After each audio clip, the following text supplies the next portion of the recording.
Bismillahirrahmanirrahim. Assalamualaikum warahmatullahi wabarakatuh.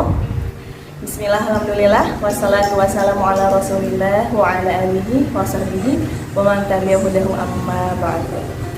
Alhamdulillah rabbil alamin. Apa kabar para hadirin yang dirahmati Allah? Apa kabar para hadirin yang insya Allah diberkati Allah? Mudah-mudahan kita semua bisa senantiasa bersyukur. Mudah-mudahan kita juga teringat kepada Rasulullah Sallallahu Alaihi Wasallam. Karena berkat beliaulah kita bisa sampai pada cahaya yang tidak susah-susah lagi meraihnya. Mudah-mudahan juga bagi yang lagi sakit Allah lekas sembuhkan. Dan mudah-mudahan juga yang lagi dalam perjalanan, mudah-mudahan Allah juga berikan kemudahan, kelancaran dan segala macam problem. Mudah-mudahan orang-orang yang sedang kesulitan di hatinya barangkali, mudah-mudahan juga Allah berikan solusi ya. Insya Allah pada kesempatan kali ini sebenarnya saya tidak sendiri banget. Saya insya Allah ditemani sama ama-ama singlillah nih yang nanti menjadi teman-teman yang insya Allah di belakang layar. Nah, insya Allah ngapain sih kita ini? Halo. Insya Allah kita akan sharing sesuatu ya, kita sama-sama belajar yang insya Allah mungkin pernah mengenal ini, dan mungkin juga bisa jadi tazkirah ya, bisa jadi sama-sama mengingat Allah. Sebelum saya mulai, saya mau mengutarakan sebuah kisah. Jadi ini kisah nyata ya, saya dapat dari salah seorang syekh.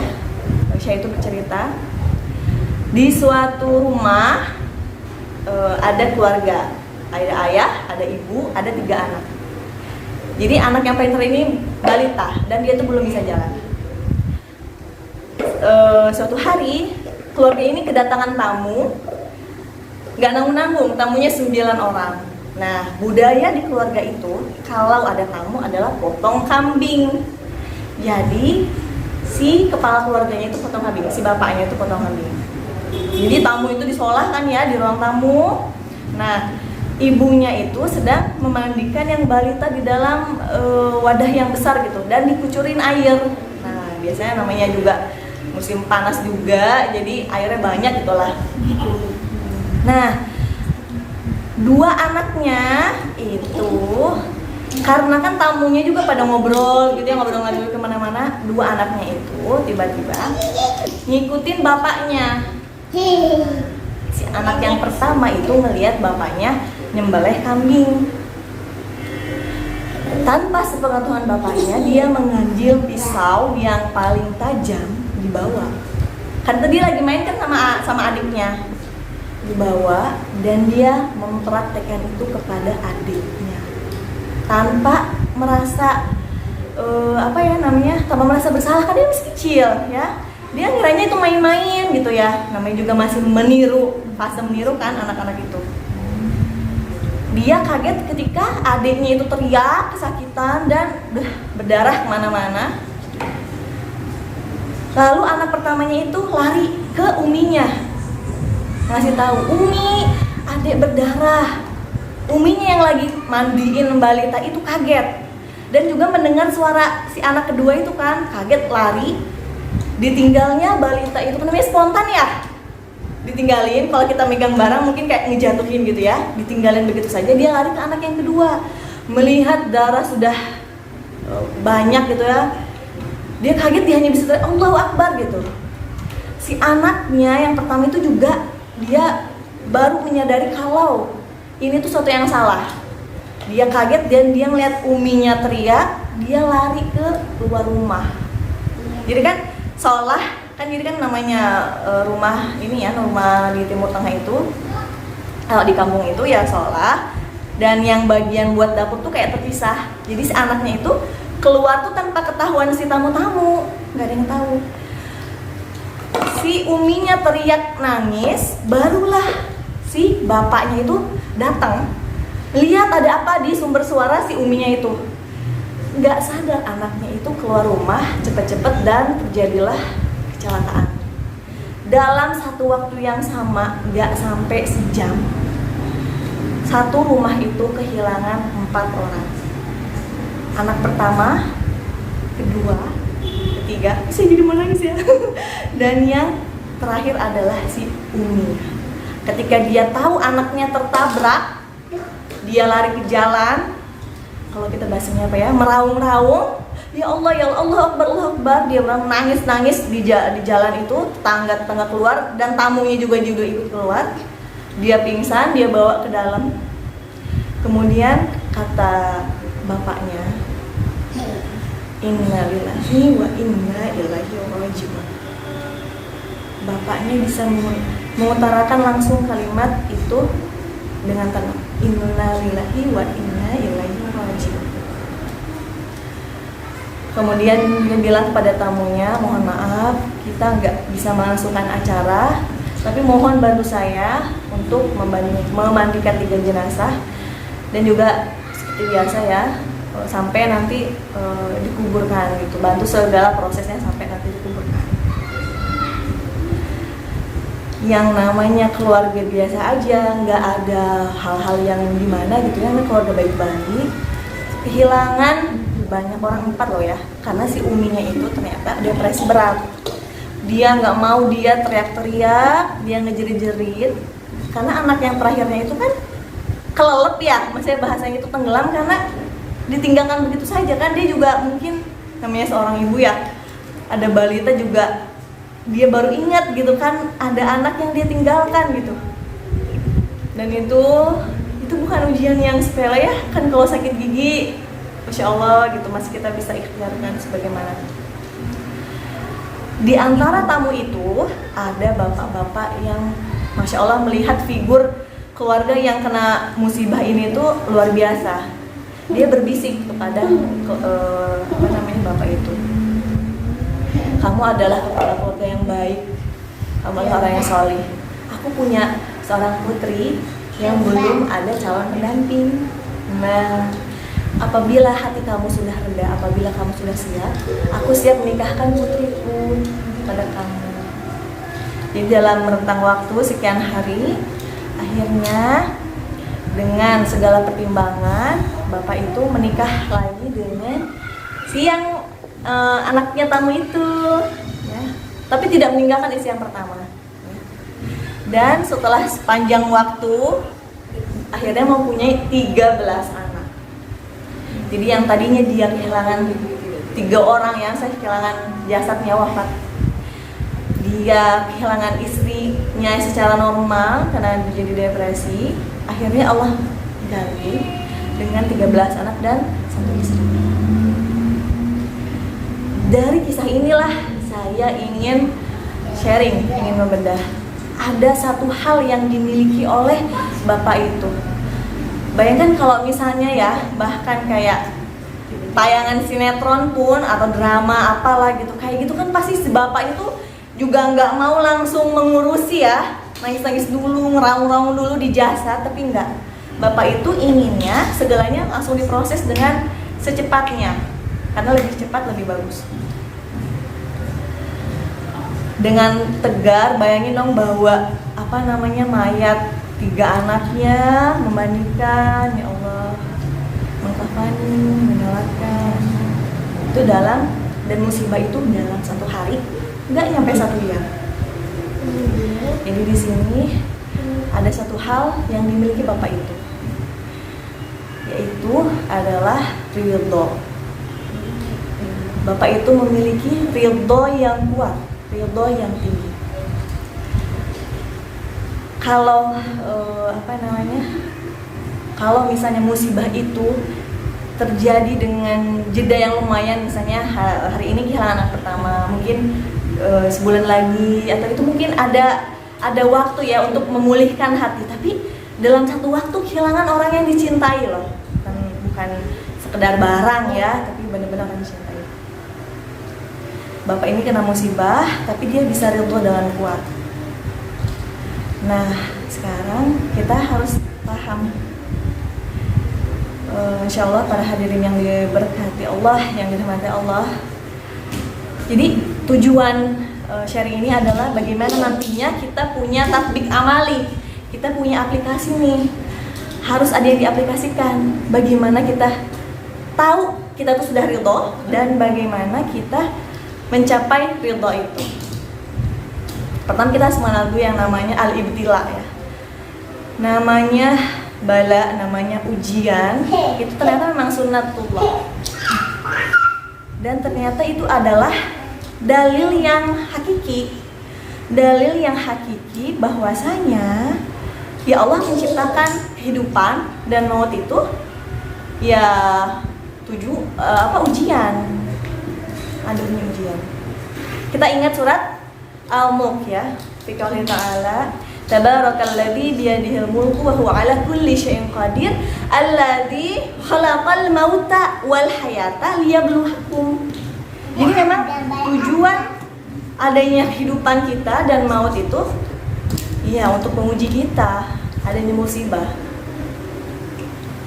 Dan sekarang nih yang menjadi pertanyaan kita juga, bagaimana melewati ujian itu sehingga ridho. Dan ini pun menjadi saya berkaca diri. Yang pastinya nih di setiap level kehidupan pasti kita menempuh ujian yang berbeda-beda. Fulan dengan fulana, saya dengan siapa gitu, mawar katakanlah ya. Terus saya dengan siapa gitu, itu pasti berbeda. Saya dengan teman-teman saya. Ya. Itu tidak akan sama, meskipun mungkin bisa jadi jenisnya ada yang sama, tapi bobotnya itu pasti berbeda. Nah, kita kalau berpikir ya, apakah ujian itu hanya untuk kita saja? Karena ternyata ujian itu bukan hanya untuk kita saja. Dari zaman dahulu, sejak Nabi Adam sampai hari nanti kiamat, ujian itu akan terus berlangsung. Kita ingat ya, sosok namanya Sa'ad bin Abi Waqqas. Nah, siapakah Sa'ad bin Abi Waqqas itu? Jadi beliau itu kakeknya adalah pamannya ibunya Rasulullah. Nah, jadi masih ada satu keluarga dengan Rasulullah Sallallahu Alaihi Wasallam. Beliau itu ketika usianya sudah berlanjut ya, maksudnya sudah lebih sepuh, ternyata beliau diuji, matanya itu tidak sesehat dahulu. Banyak sekali orang-orang yang datang bertanya, wahai Sa'ad, engkau itu kalau engkau berdoa dan meminta matamu itu disembuhkan, insya Allah pasti Allah akan langsung menyembuhkan. Dengan tenangnya, apa jawaban Sa'ad? Indi ahsan min basori. Aku tuh punya sesuatu yang lebih bagus, lebih indah daripada aku memiliki mata yang normal lagi. Dan kata Sa'ad bahwa ar-ridho.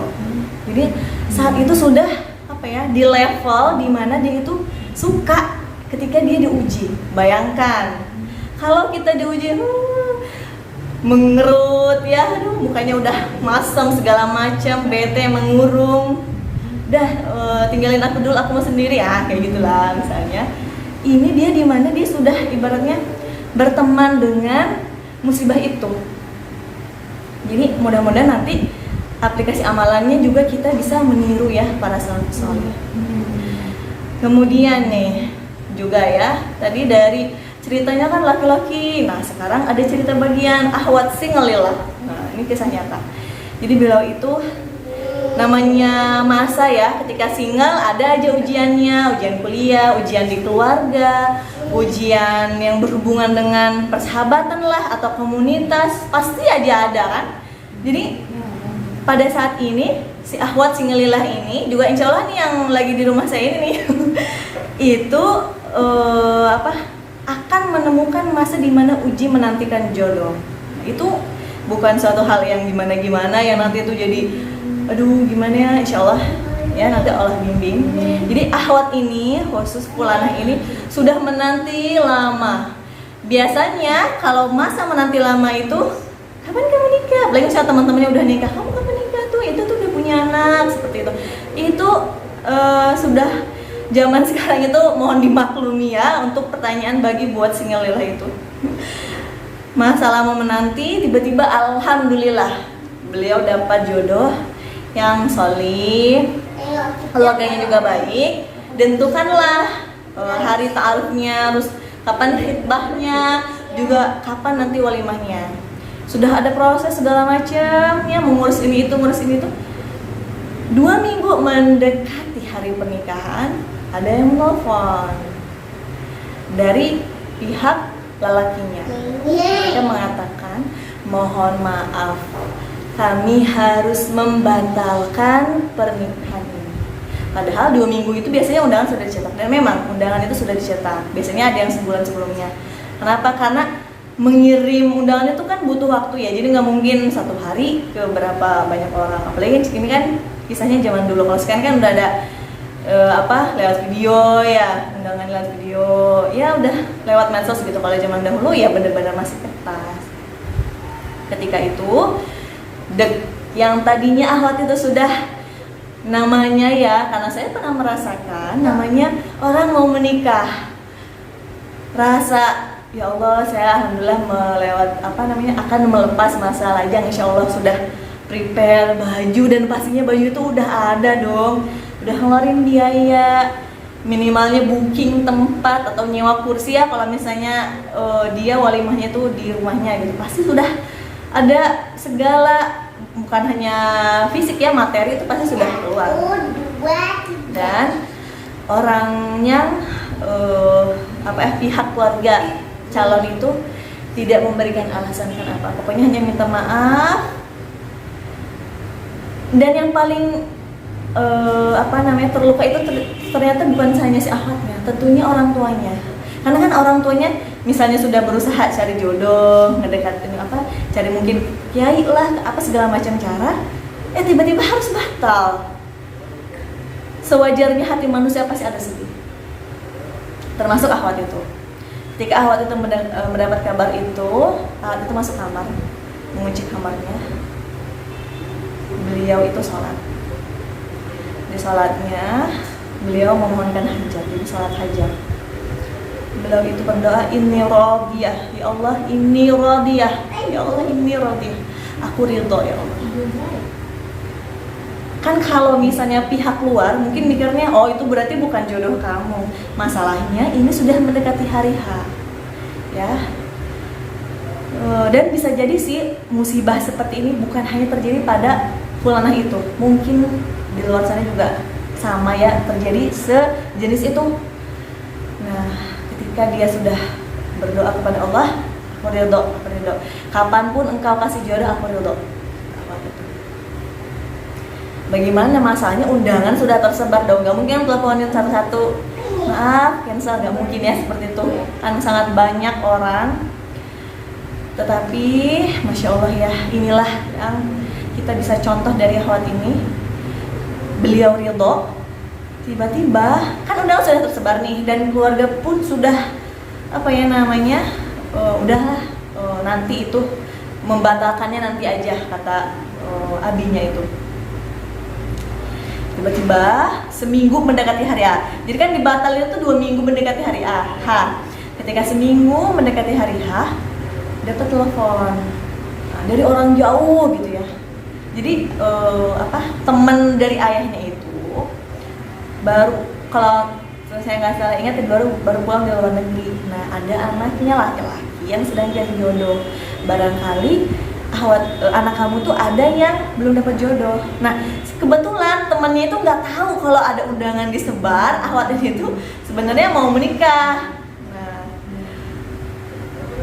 dan Masya Allahnya, ketika ditanya nama anaknya siapa, itu sama dengan nama calonnya.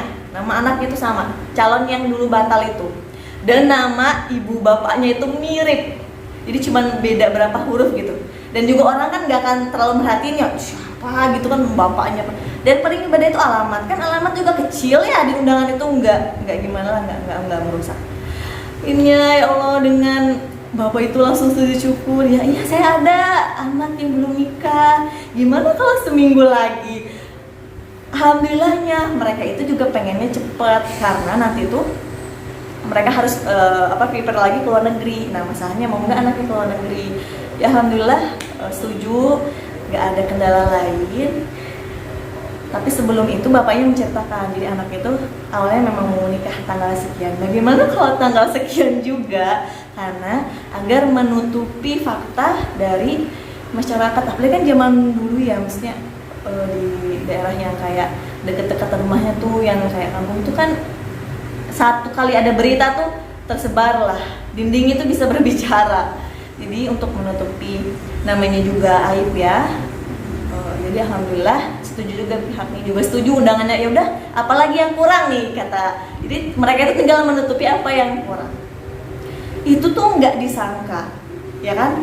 Mana ada kita bisa menduga-duga, wah nggak apa-apa lah, nggak jadi sama itu. Mungkin juga dalam waktu seminggu lagi tuh nggak bisa. Apalagi namanya hati ya, perempuan itu kan kadang pakai emosi. Tapi alhamdulillah perempuan ini bisa melewati masa itu. Dia ridho dan Allah kasih ya lebih membuat dia bahagia. Jadi apa sih sebenarnya ridho gitu? Kita bisa menyimpulkan nih dari fakta yang terjadi, juga salafus salih, juga dari nasihat para ulama. Ridho itu adalah kita ketika mendapatkan ketetapan Allah, kita nyaman. Jadi kita sakinah, kita nyaman di hati kita ketika berhadapan dengan ketetapan Allah itu. Apakah saat itu juga? Ternyata ada tambahannya lagi. Kita pun harus yakin apa yang datang ke kita itu adalah memang hal yang baik. Jadi ketetapan Allah itu buat muslim itu baik saat dia diuji, saat dia bahagia. Kenapa? Karena memang segala perkara muslim itu baik. Ketika dia mendapat kebahagiaan, dia bersyukur. Ketika dia diuji, dia bersabar. Tetapi nih kata Syekh Sya'rawi ya, ini yang membuat saya ketika tahu nih per kalimat Syekh Sya'rawi itu ketika saya di Mesir. Ketika hamba itu diuji, dia baru sabar. Dia insya Allah diampuni dosa-dosanya. Tapi ketika diuji, bersabar, tapi dia masih bisa bersyukur. Alhamdulillah ala kulli hal ya. Jadi kan dalam sunnahnya, jadi Rasulullah itu dalam hadisnya mengutip, apabila kita mendapat kebahagiaan, alhamdulillahilladzi bi ni'matihi tatimmu sholihat. Itu kalimatnya. Tapi kalau kita mendapatkan sesuatu yang kita kurang suka misalnya ya, jadi alhamdulillah ala kulli hal, masih bisa bersyukur sama Allah. Selain tadi dihapus dosa-dosanya, insya Allah dinaikkan derajatnya. Ini yang menjadi, kan sering kita nanya, gimana sih kedudukan kita di hadapan Allah? Sedekat apa sih kita sama Allah gitu? Kan kita nggak bisa melihat levelnya, kita nggak bisa tahu segimana sih kita sekarang di mata Allah, itu nggak bisa. Ternyata ridho itu menurut Ibnu Qayyim juga adalah jalan paling cepat menuju dekat dengan Allah. Jadi kalau bahasa gaul sekarang itu kayak shortcut ya, jalan pintas gitu. Dan ini yang bisa kita cari. Barangkali ini bisa menjadi amalan utama kita untuk lebih dekat sama Allah. Nah, berarti sekarang PR-nya kita harus memahami. Tadi kita sudah tahu ya sunnah dari namanya ibtila. Sudah tahu, terus kita juga sudah mendapatkan bahwasanya para salafus sholih loh yang sabarnya itu Masya Allah. Bahkan nih sampai Abu Bakar pernah jadi para sahabat itu bertanya, apa sih yang paling menjadi keistimewaannya Abu Bakar? Karena kalau misalnya kayak masalah sholat, khusyuk, zakat, insya Allah itu para sahabat juga sama. Terus kata Rasulullah, ini dalam suatu kisah riwayat ya, Abu Bakar itu memiliki ridho paling tinggi. Jadi mungkin kalau orang se-level para salafus saleh aja, para sahabat Rasulullah pun masih lo diuji gitu. Dan ujiannya tentu lebih dahsyat ya daripada kita gitu. Mungkin kita masih selevel sakit gigi ya, atau aduh ujian gimana nilainya, deg-degan apalah, atau misalnya malam-malam lah gimana, kalau misalnya di luar kan kita harus keluar, terus aduh gimana sih, khawatir segala macam. Ya masih mungkin ya tentunya beliau-beliau itu lebih lah daripada kita sudah tahu itu. Nah sekarang kita harus memahami ujian itu apa saja sih. Jadi karena kita akan sampai pada tahu bagaimana kita ridho dengan ujian itu. Nah ternyata ketetapan Allah ya, jadi karena kan ujian itu termasuk ketetapan Allah ya. Ketetapan Allah itu ada dua. Pertama, al-qada asy-syar'i. Jadi ketetapan Allah yang berhubungan dengan syariat. Dan ini adalah perintah dan larangan.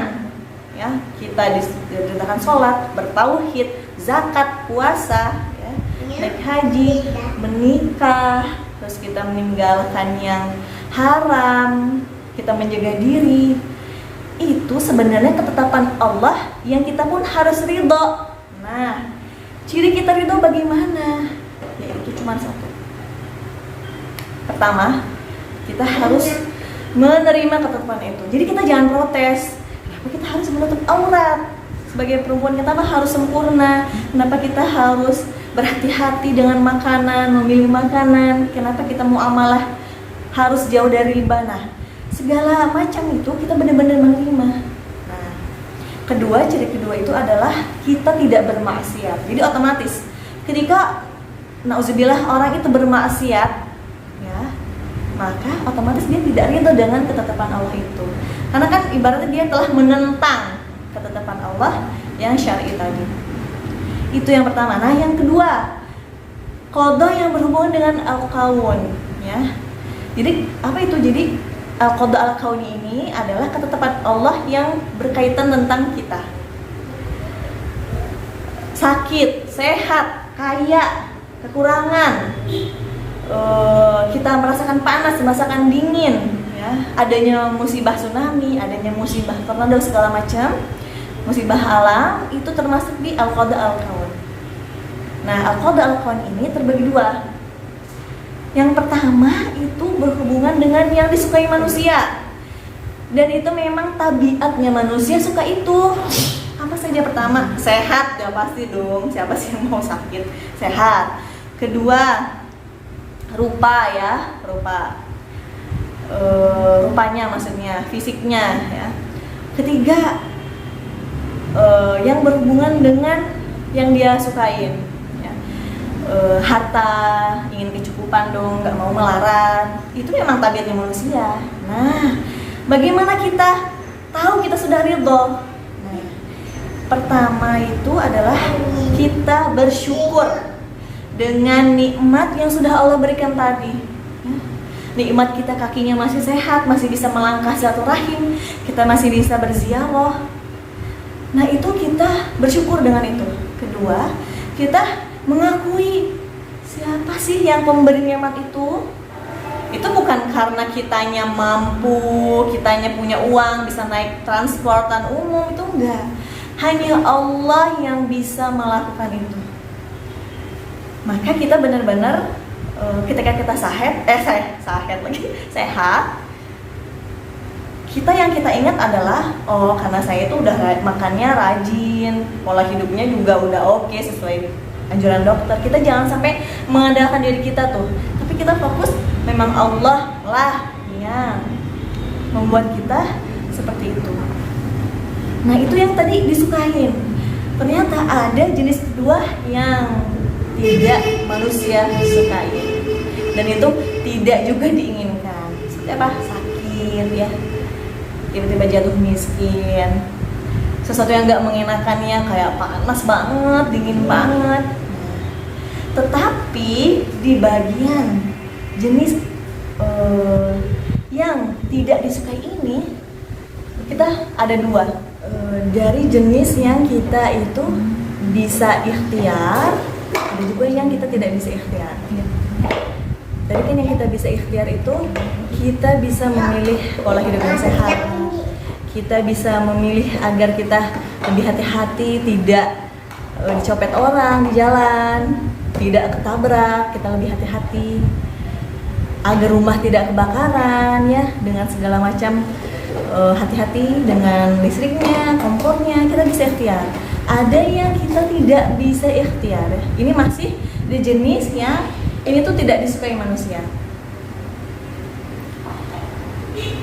Dan di jenis yang kita tidak bisa ikhtiar itu simple, cuma 2. Yaitu pertama, kita nggak bisa milih orang tua kita itu siapa. Kan kita dilahirkan setelah adanya orang tua, kita nggak bisa milih dong. Nah, kita nggak bisa milih, pokoknya orang tua saya tuh syekh itu, nggak bisa. Dan jelas-jelas banget nggak bisa. Kedua, kita nggak bisa milih keturunan kita. Saya mau punya anak itu Imam Syafi'i, loh berarti kita harus jadi orang tua Imam Syafi'i kan? Nggak, gimana gitu, nggak mungkin ya Jan. Dan itu kita nggak bisa nggak bisa berusaha yang lain ya, kecuali misalnya kita ingin orang tua kita sholih seperti siapa fulan, nah kita berdakwah kepada orang tua kita. Kita ingin anak kita punya akhlak seperti Imam Syafi'i, itu bisa. Tapi wujudnya seperti yang dimaksudkan itu kita nggak bisa. Nah, bagi jenis qadha yang berkaitan tentang tidak disukain ini, ya, cara paling mudah itu adalah kita pertama tetap bersyukur.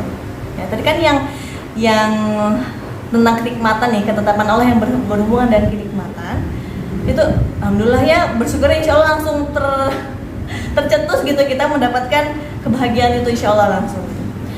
Juga sama, ternyata bagi saat kita mendapatkan sesuatu yang kita tuh nggak suka, bersyukur ya, seperti Rasulullah, alhamdulillah ala kulli hal. Juga misalnya kita kehilangan orang yang kita sayangi karena misalnya wafat, dipanggil Allah, ya kita juga menyebutkan inna lillahi wa inna ilaihi rajiun.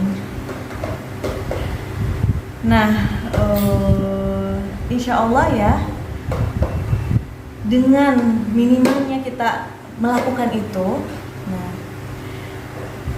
saya teringat nih, mohon maaf, saya teringat ketika yang berhubungan dengan ketetapan syar'i ya. Jadi kita jangan mikir ya bahwasanya ketika para sahabat itu dibebankan syariat Islam, itu tuh mereka selalu langsung iya. Karena pada hakikatnya tidak selalu langsung iya. Wah, kalau nih ya pernah dengar ya, jadi dikisahkan ya, kan biasanya kalau seruan jihad langsung, terus ketika adanya sholat langsung. Bahkan ingat ya ketika kisah ketika Khomar itu benar-benar dilarang ya, sampai sama sekali bukan karena sedikit, itu belum final kan, ketika benar-benar dilarang kan, mereka itu benar-benar langsung menuangkan Khomar yang ada di kendi-kendinya ya, itu mereka masih langsung bisa mentaati. Ternyata ada kalanya para sahabat itu protes. Nah, kisahnya apa? Jadi di surat Al-Baqarah ya, fi qouli ta'ala, in tubdu ma fi anfusikum aw tukhfuhu yuhasibukum billah. Jadi apa yang engkau tampakkan dan yang tidak engkau tampakkan itu tetap Allah hisab. Bayangkan nih, di pikiran saya misalnya saya mau ngejahatin orang nih, Allah tetap hisab. Allah tetap menjadikan itu hitungan. Orang itu sudah melakukan kejahatan. Nah, ketika ayat itu turun, itu terasa berat bagi para sahabat. Jadi di dalam riwayatnya itu para sahabat langsung mendatangi Rasulullah. Wahai Rasulullah, ya, kita telah dibebankan syariat yang kita mampu, sholat, zakat, puasa, meninggalkan khamr, meninggalkan riba, kita mampu itu. Tapi di saat ini Allah menurunkan ayat yang kita nggak mampu. Itu kan termasuk protes ya. Mereka mengakui dong mereka nggak mampu, kalau yang ada di tersembunyi itu dihisab juga sama Allah. Bayangkan. Dan itu bisa banyak kan apa yang dilintas di pikiran. Nah, di sini kata Rasulullah, apakah kalian mau seperti ahli kitab yang ketika diperintahkan mereka menjawabnya kullu sami'na wa asaina. Tapi kata Rasulullah, tetapi kalian itu harusnya sami'na wa ata'na. Jadi ketika Rasulullah menegur para sahabat, ya, akhirnya juga turunlah ayat. Nah, di sini menunjukkan ridhonya para sahabat dengan ketetapan Allah itu, ya. Kalimatnya amanar rasulu bima unzila ilaihi min rabbih wal mu'minun. Kullun amana billahi wa malaikatihi wa kutubihi wa rusulihi la nufarriqu baina ahadin min rusulihi wa qalu sami'na wa ata'na. Nah, sampai pada kalimat qalu sami'na wa ata'na ini. Dan Allah pun melihat keridhaan para sahabat itu dengan mereka menjalankan ketentuan itu. Jadi pada saat itu memang berhati-hati sekali dengan pikiran, karena itu kan dihisab oleh Allah. Nah, akhirnya Allah menasakh ayat itu. Jadi Allah hapus, Allah ganti dengan la yukallifullahu nafsan illa wus'aha. Jadi sudah tidak ada ketentuan lagi bahwasanya segala yang tidak nampak itu, berarti yang ada di hati kita, yang ada di pikiran kita, itu nggak Allah hisab lagi. Selama itu kan masih niat ya. Nah, maka alhamdulillah di saat itulah para sahabat pun merasa lebih lega. Nah, sahabat pun ada kalanya kan protes dan Rasulullah tegur. Jadi memang ridho ini perlu belajar. Jadi kita nggak bisa, makanya kita nggak bisa tiba-tiba menjadi ridho kuat gitu, nggak bisa. Kita memang perlu namanya belajar. Bahkan kata Syekh Nabulsi, biqadri ma'rifatika billah tardo. Semampu-mampunya kita itu mengenal Allah, kamu insya Allah akan ridho. Jadi kalau level mengenal Allahnya, mohon maaf, masih rendah, masih sering suuzon sama Allah, ya bagaimana kita bisa ridho menerima ketetapan itu? Contoh ya, saya tuh nggak tahu ya, mungkin karena pernah mengalami juga, misalnya selama ini nggak pernah sakit gigi tuh, selama ini tuh tiba-tiba sakit gigi. Kalau kita menghitung rasa penderitaannya itu, jadi nggak enak makan, ngobrol nggak enak, kalau ngedenger yang suara keras itu jadi enak, kita merasanya kayak menderita banget, ya. Padahal selama seumur hidup itu juga sakit gigi dihitung cuma berapa kali sih gitu, nggak seumur hidup banget kan. Jadi memang saat kita masih belum mengenal Allah, kan Allah juga ngasih sehat tuh lebih banyak loh daripada masa sakitnya. Insya Allah kita nggak akan seuzon. Nah, ada juga jenis orang yang dia ya udah, ya Allah aku ridho, udahlah aku ridho aja gitu, tetapi masih ada seuzonnya sama Allah. Ini mungkin karena Allah itu mengazab aku, ini mungkin karena sholat aku tuh kurang khusyuk. Jadi dia kayak menghakimi Allah, dia mendapatkan ujian itu karena itu. Yang sifat-sifat yang menghakimi Allah, seuzon sama Allah ini, ternyata justru salah satu ciri kita belum ridho. Nah, tadi kita sudah mengetahui ya sunnahnya ujian. Kemudian contoh dari salafus sholih, juga jenis-jenis ketetapan Allah dan bagaimana kita tahu kita sudah ridho. Nah, itu sekarang bagaimana sih kita bisa yakin nih kita tuh mencapai level ridho itu. Ada salah satu nasihat ya, ketika kita diuji nih, kita diuji, kemudian kita langsung ingatan kita tuh langsung lari sama Allah gitu. Kita tidak menghakimi orang lain, misalnya aduh macet nih, kita malah ya biasa menggerutu jalanannya lah, atau karena bangunan lah, atau karena apa. Juga misalnya tadi ya kisah yang Ahwat tadi, misalnya Ahwat ini tuh justru kebalikannya, dia menghakimi pihak-pihak luar, aku itu tuh nggak benar banget, saya nggak berakhlak segala macam gitu ya. Ketika kita tidak melakukan itu, kita kembalikan semuanya sama Allah, kita lebih memperbaiki lagi ibadah kita bertaubat. Nah, Allah akan kasih di mana kita itu merasa lezat, kita lebih berbahagia ketika kita diuji itu. Dan ternyata hal ini itu justru ketika sudah mencapai level ridho yang tertinggi. Jadi contohnya ya, saya pernah juga mendengar nih. Jadi para dokter ini ya, kebanyakan enggak semuanya, para dokter ini kalau dia punya anak, misalnya anaknya sakit dan butuh operasi, dan orang tuanya itu yang ahli bedahnya, biasanya mereka nggak mau melakukan operasi untuk anaknya sendiri, biasanya menyuruh yang lebih ahli. Kenapa? Dibayangkannya perasaan seorang orang tua nggak mau, karena kebanyakan pasti takut ketika operasinya itu gagal, qadarullah gagal, mereka akan membayangkan tangan mereka lah penyebabnya. Bayangkan, mereka nggak mau seperti itu. Jadi kebanyakan minta sama yang lebih ahli.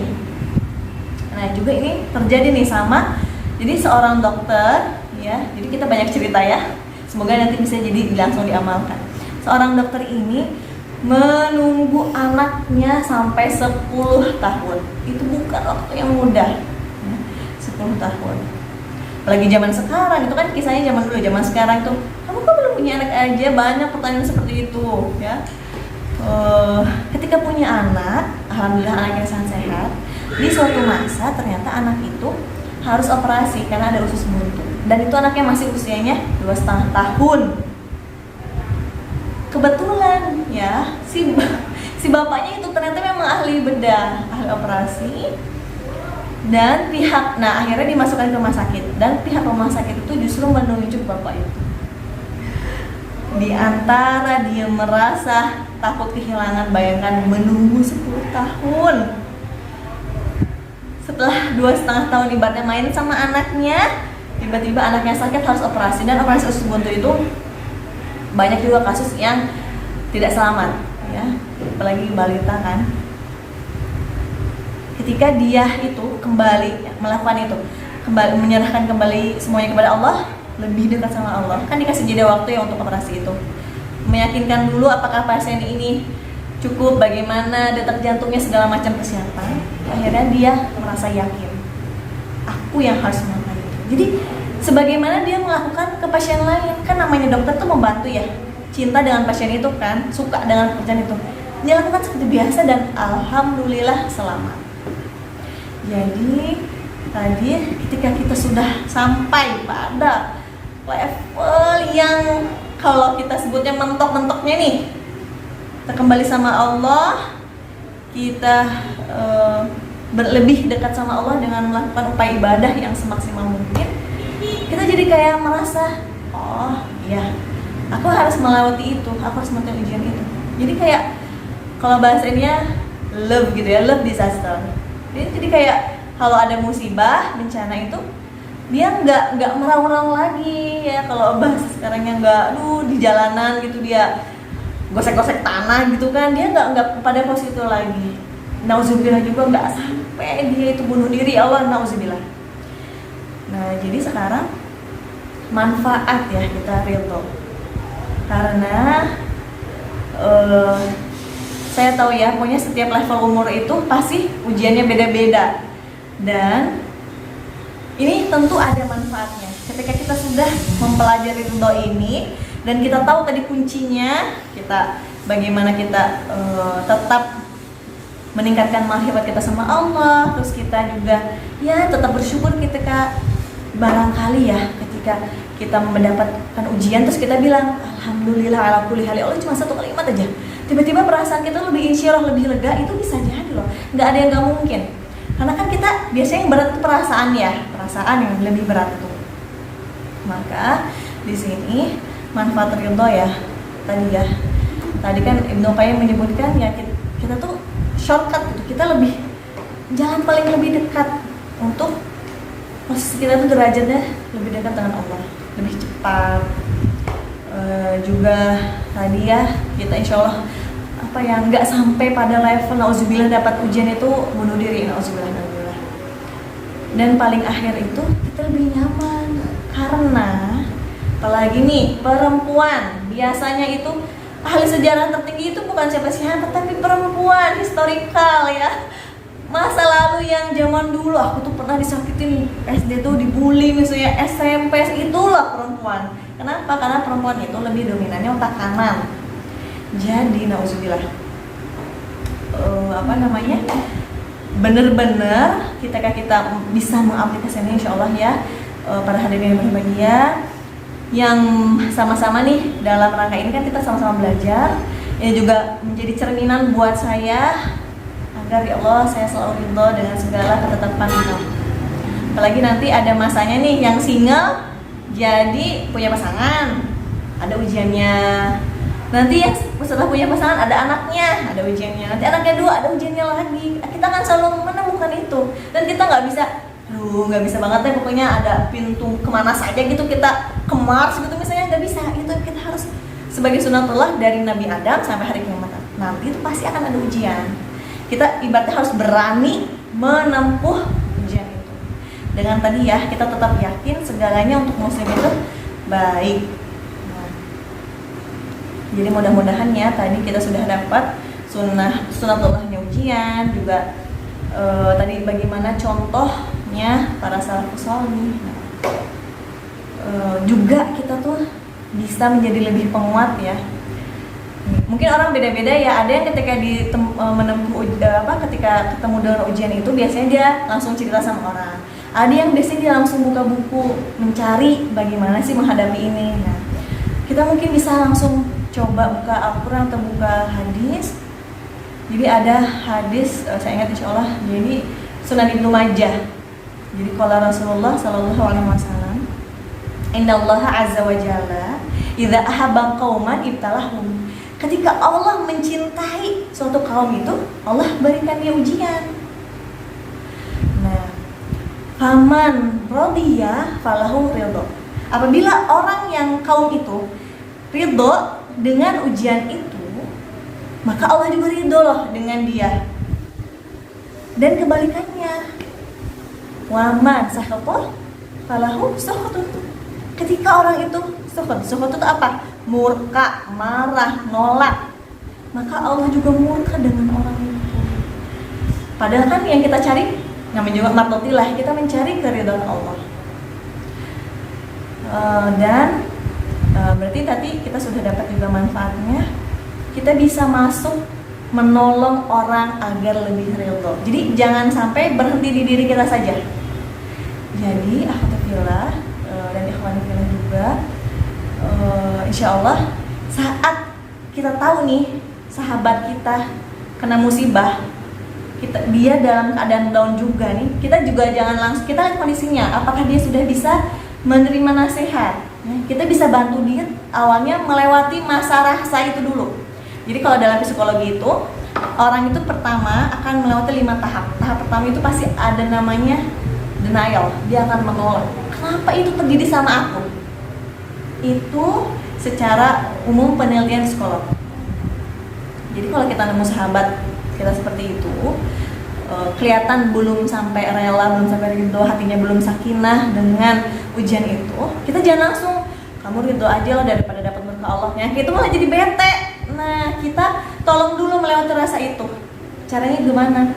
Kita nih tips ya, kita masuk dulu ke otak kanan si sahabat kita. Maksudnya gimana?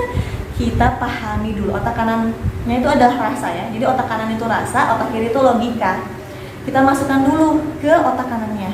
Kita bilang, kita peluk ke sahabat kita, I know you. Aku tahu kamu dan aku paham rasa yang kamu rasa seperti itu. Aku tahu kamu sakit, aku juga sakit. Orang digituin loh sahabat, insya Allah dia merasa lebih ringan bebannya. Karena orang itu berbicara sudah masuk di otak kanannya. Jadi sama-sama satu level dalam otak kanannya itu. Jadi informasinya itu masuk ke otak kanan dulu, nggak langsung dimasukkan ke logikanya. Dan pada saat itu bilang kita sama sahabat itu, what can I do for you to make your day better? Apa yang bisa aku lakukan sehingga membuat kamu tuh lebih baik? Itu ya, orang biasanya digituin tuh langsung lebih meluk, mungkin juga cerita lebih mendalam. Aku tuh tadi gini-gini loh, aku tuh capek, gimana, bantu aku dong gimana? Langsung pada saat dia sudah membuka dirinya, dia bilang bantuin aku dong biar aku itu ikhlas, bantuin aku biar aku tuh ridho. Langsung bilang semua perkara musibah itu baik. Ayo kita sama-sama lagi, kita bersyukur lagi. Pokoknya kita memahami si sahabat kita itu dulu. Jadi jangan sampai langsung masuk ke otak kirinya, ke logikanya. Aku dengar ceramah, pokoknya kita harus ngingetin sahabat kita biar ridho. Kita langsung kita lihat-lihat dulu kondisi orangnya. Baru kita misalnya kasih tahu, kamu di posisi itu tuh ternyata kamu tuh lagi dicintai sama Allah. Kasih tahu hadisnya. Atau misalnya coba kita ini dulu, lihat-lihat lagi deh, mungkin ada quotes apa yang bisa bikin kamu semangat lagi. Atau jalan-jalan dulu yuk, misalnya sambil kita cerita-cerita apa. Insya Allah ketika kita sudah melakukan tahapan itu, insya Allah kita bisa bantu. Bayangin, awalnya kita cuma bisa memahami diri kita yang ridho, tapi kita bisa bantu orang lain. Itu insya Allah pahalanya lebih jadi amal jariah, dan insya Allah itu jadi terkenang loh. Yang namanya orang dapat musibah, terus ada orang yang bisa membantu melewati masa itu. Membantu itu bukan berarti harus solusi yang nyata, kayak misalnya ada orang butuh uang, nih aku kasih uang, nggak harus itu, tapi dia membantu melewati masa-masa rasa itu ya, saat dia sakitnya, jatuhnya, capeknya. Nggak harus selalu nyata, kamu butuhnya ini, nggak harus selalu didampingi ya bahasanya itu insya Allah akan menjadi terkenang ya.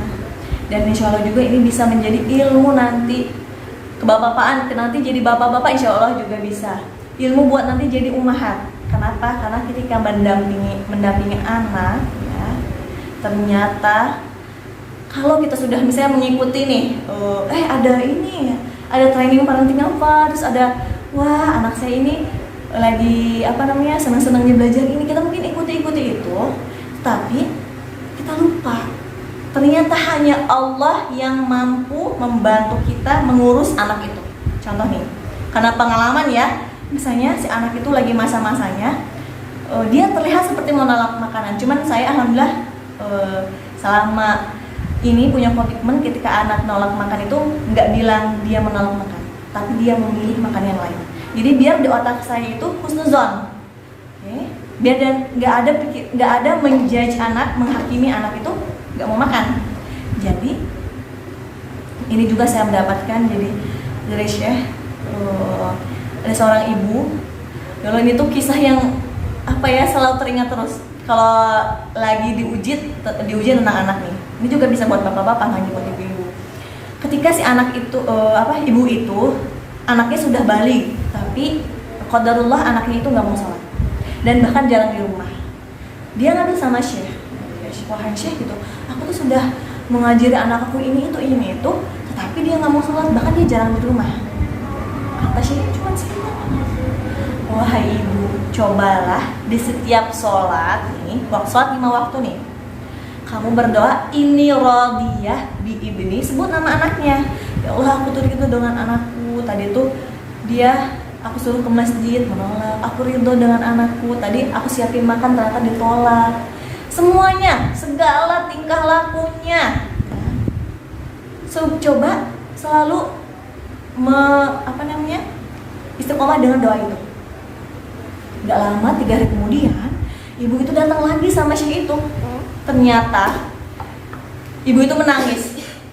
Wahai Syekh, ketika aku berupaya berdoa seperti itu, ini dia sambil aku membayangkan bagaimana dulu aku kesalnya menghadapi anak aku.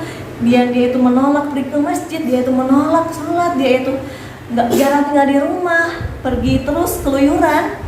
Masya Allah, tiba-tiba dia menghadap itu. Dia bilang, Umi, mohon maaf.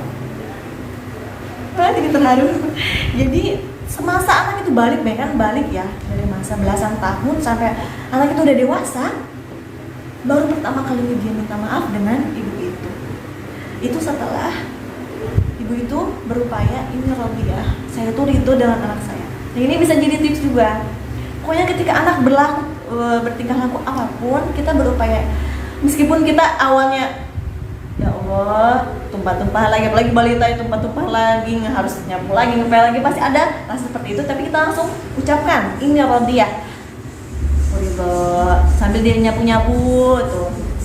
Terus misalnya kita lagi capek-capeknya banget, anaknya nggak mau tidur, ini radiyah. Pokoknya kita berupaya aja terus, karena siapa sih yang paling bisa mengubah kondisi anak itu kecuali Allah. Kita cuma bisa ikhtiar, menasehati, menuntun. Nah, jadi mudah-mudahan ya ini bisa diaplikasikan dan mudah-mudahan sangat-sangat bermanfaat. Meskipun ya mungkin ini pernah juga didapatkan di mana, tapi saya berharap mudah-mudahan selain ini tentunya menginginkan diri saya juga ya jadi amal jariah sama ya. Mungkin itu yang bisa saya sampaikan. Mohon maaf ya atas segala kesalahan ya, mungkin juga dari perkataan, juga mungkin dari ekspresi atau dari ya nada-nada bicara yang gak enak. Mohon maaf atas segala kekurangan. Wassalamualaikum warahmatullahi wabarakatuh.